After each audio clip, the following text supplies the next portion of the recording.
kalian main di Battle Bricks, dan kalau misalnya kalian ke loadout lalu ke bagian normal, kalian bakal ngeliatin ada 8 unit di bagian itu, dan itu muat ke loadout kalian karena kalian punya 8 slot. Nah, pertanyaannya, apa sebenarnya sih kegunaan dari semua unit-unit ini? Jadi di video ini aku bakal ngejelasin kegunaan setiap unit, kemampuan mereka, dan kelebihan kekurangan mereka bakal aku bahas di sini. Sebelum mulai ya, ini video terinspirasi dari channel NPC berfisik dan pendekan aja, dan satu lagi aku lupa namanya sumpah. Intinya mereka ngebahas game gitu kan. Nah, aku mau coba ngebahas kayak mereka, cuman karena gak ada yang ngebahas The Battle Bricks, jadi biar aku aja yang ngebahas The Battle Bricks. Oke, unit pertama yang bakalan kita bahas ini adalah unit yang semua orang pasti dapetin di awal permainan secara gratis lah. Namanya Battler. Dia nggak terlalu kuat-kuat banget. Dia cuma bisa mukul doang, dan ya, base health-nya 50, base damage-nya 10, cooldown-nya 2, range-nya 3, dan harga dia 50. Murah lah kalau mau ditanya itu harganya. Oke, dia itu unit paling murah sumpah. Mungkin kalian kalau pertama kali main, kalian jadiin dia itu kayak main damager kalian atau DPS gitu. Tapi biasanya kalau kalian udah kayak sampai mungkin chapter 3 gitu atau kedepannya lah, biasanya di situ tuh kalian bakalan pakai dia buat jadi ya, kenapa enggak? Mereka aja bisa ngapain coba? Bunuh musuh aja gak bisa. Ya paling kan bisa bikin musuh yang nyerangnya lambat diem di tempat lah. Itu doang kegunaan mereka sih kalau kalian udah lumayan jago. Untuk alt formnya, dia dapat tambahan kok, tambahan rambut doang. Gak ada lagi dah, stat dia masih sama aja. Jadi ya kayak skin doang gitu. Kalau mau ditanya secara pendapat, aku lebih suka dia ketika botak. Si kuning botak? Ya, soalnya lebih terasa klasik aja gitu. Soalnya itu rambut kayak bikin dia makin jelek gitu, auranya hilang kataku sumpah. Oke, selanjutnya ini namanya Trowel. Dia adalah battler kedua yang kalian dapatin secara gratis. Dan kemampuannya itu, dia bisa membuat tembok untuk melindungi dirinya dan pasukan yang lainnya. Jadi dia lumayan bagus lah sebagai shield. Nyawa temboknya itu bisa dibilang 3 kali dari nyawa dia. Nyawa dia 30, damage-nya rendah banget. Seingat aku 5 dah. Aku gak ngecek lagi kali ini. Dan harga dia itu 100 untuk di deploy. Jadi murah dan lumayan lah sebagai perlindungan. Jadi dia bagus bisa dibilang lah. Oke, untuk alt-nya, dia jadi builder battler. Dia bisa ngebuat tembok yang nyawanya 10 kali lipat dari dirinya. Cuman dia pembuatan temboknya lebih lama gitu, bertahap. Jadi kalau misalnya temboknya hancur di awal, ya kalian nggak bakal dapet tembok untuk melindungi pasukan kalian. Ya, dia itu bisa dibilang kalau kalian pakai di stage yang tepat gitu, dia bisa berguna banget gitu. Jadinya untuk hemat duit kalian lah dalam ya ngelindungin pasukan kalian dulu gitu atau gimana.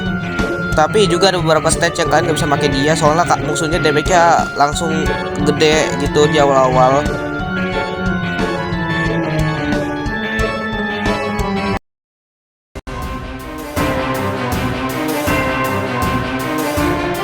Sword Battler. Biar ku tebak, pasti ini kalian pakai unit ini ketika di chapter 1. Biar ku tebak ya, pasti 100% kalian pakai. Tebakan aku mah. Ya, kenapa enggak? Orang ini unit dia punya stat yang bagus, lalu dia juga lumayan lah bisa dibilang. Damage-nya sakit, agak sakit sih. Dan juga bisa dibilang ya harganya murah gitu, harganya murah 150. Jadi ya ini unit yang cukup solid gitu, bagus untuk jadi damager gitu. Ya soalnya damage-nya udah aku jelasin tadi, itu dia lumayan gitu bagus. Dan kalian bisa nge-spam dia gitu. Jadi ya ini bagus lah unitnya tentu saja. Untuk outnya dia jadi Brigand Sword Battler. Brigand Battler adalah emang gua pikirin, ya dia ini tuh kayak Sword Battler, nyerangnya lebih lambat tapi damage-nya lebih sakit. Dan ya range-nya lebih gede gitu. Dia lumayan bagus ketika di chapter ke 4 gitu. Soalnya kau bisa nge-spam dia pertama, kedua musuh-musuh tuh kayak gimana gitu, entah dari dia kayak kunci gitu. Apalagi mengingat kalian punya ekonomi yang lebih bagus, jadi dia ya bisa bagus lah.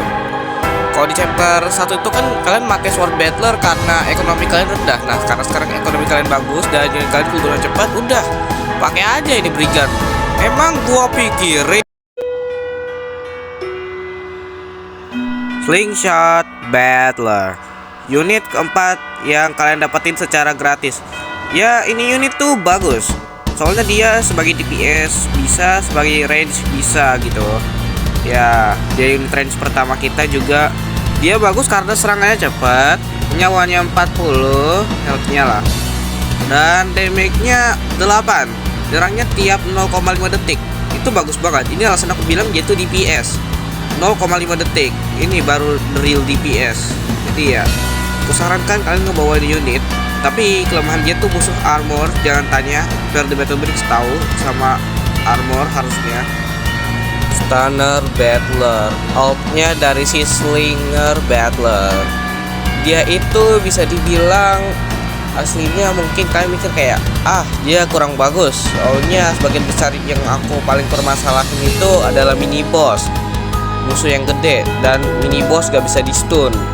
Tapi sabar, tunggu sampai kalian mainin 3 bintang chapter 3 gitu, atau mungkin mode tumornya yang 2 bintang lah. Dia langsung jadi MVP di situ.